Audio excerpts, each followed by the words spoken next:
In a move that has sparked outrage and concern, the Trump administration has dealt a devastating blow to the U.S. Department of Education during the ongoing shutdown, specifically targeting the office responsible for safeguarding the rights of millions of children with disabilities. But here's where it gets even more alarming. The sweeping layoffs announced on Friday have effectively gutted the Office of Special Education and Rehabilitative Services, OSERS, leaving the future of special education oversight in jeopardy. This is the part most people miss: the potential long-term consequences for the nation's 7.5 million students with disabilities, who rely on federal protection and funding to access their rightful education. The reduction in force, RIF, impacts dozens of staff members who manage approximately $15 billion in special education funding, and ensure states comply with the Individuals with Disabilities Education Act, IDEA.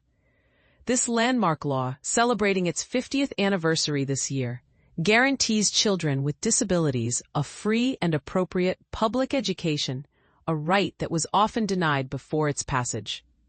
Without these dedicated employees, who will monitor state compliance, investigate violations, and provide critical guidance to families? One affected worker poignantly asked, "Who will families turn to when there's nobody left?" And this is where the controversy deepens. While the administration has framed these cuts as part of a broader effort to return education control to the states, critics argue that dismantling federal oversight could lead to inconsistent interpretations of IDEA across states.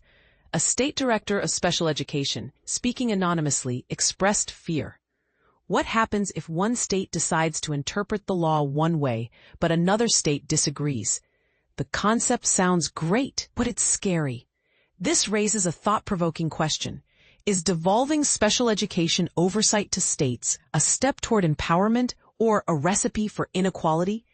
Adding to the turmoil, the legality of these cuts has been called into question. Federal law mandates the existence of an Office of Special Education Programs within the Department of Education to manage and oversee special education funding. Sources argue that effectively closing this office by firing its staff should require an act of Congress. Now, the federal government is out of compliance with federal disability law, one OSERS employee stated bluntly. As of Friday, employees were informed they would remain employed until December 9th, but the damage may already be irreversible. Rachel Gittleman, president of AFGE Local 252, warned, "The harm these cuts will cause for the 7.5 million students with disabilities across the country is only beginning." With unanswered calls from parents, unmet state oversight, and a void in technical assistance, the stakes couldn't be higher. Here's the bottom line. This isn't just about budget cuts, it's about the erosion of a safety net for some of the most vulnerable students in America. As we grapple with the implications, we must ask ourselves, are we willing to sacrifice the progress made under IDEA for the sake of decentralization? Share your thoughts in the comments. Do you think federal oversight is essential for protecting students with disabilities, or should states have more autonomy?